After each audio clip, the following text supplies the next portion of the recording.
Hello, it's Daniel Rosenthal again, and happy to see everybody. And just want to say a few more words, another maybe short interlude video before I get into the 1984 NFL draft.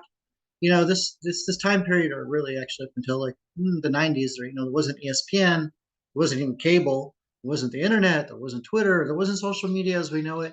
There was basically four channels: Monday Night Football, Sunday Night Football. So players didn't have the exposure that they have now. They didn't. There wasn't free agency up until like the 90s.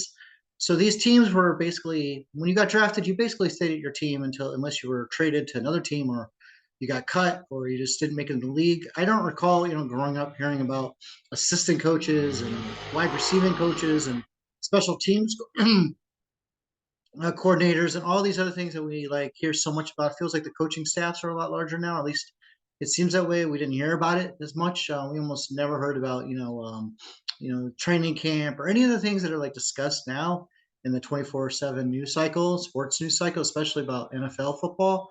We just didn't exist when I was growing up. You had your teams.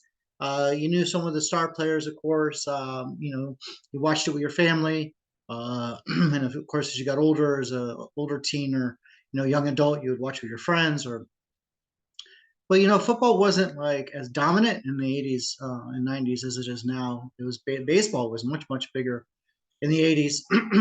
There was a few strike shortened seasons in NFL and in baseball, of course. As the sports stars, I believe, as the players realized that they had more power, they could earn more money.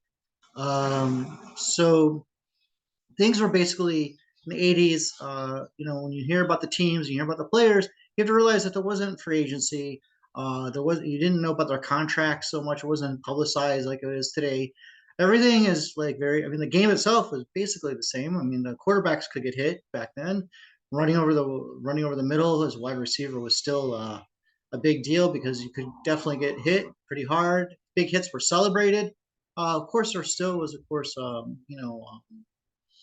roughing the passer, and there's still pass interference. Those rules existed. For example, if you did pass interference, it was at the spot of the foul and not, or no, it was only a 15-yard penalty and not a spot foul. So there's been a lot of changes to the game, to the rules specifically to protect the quarterback, which we all discuss and talk about.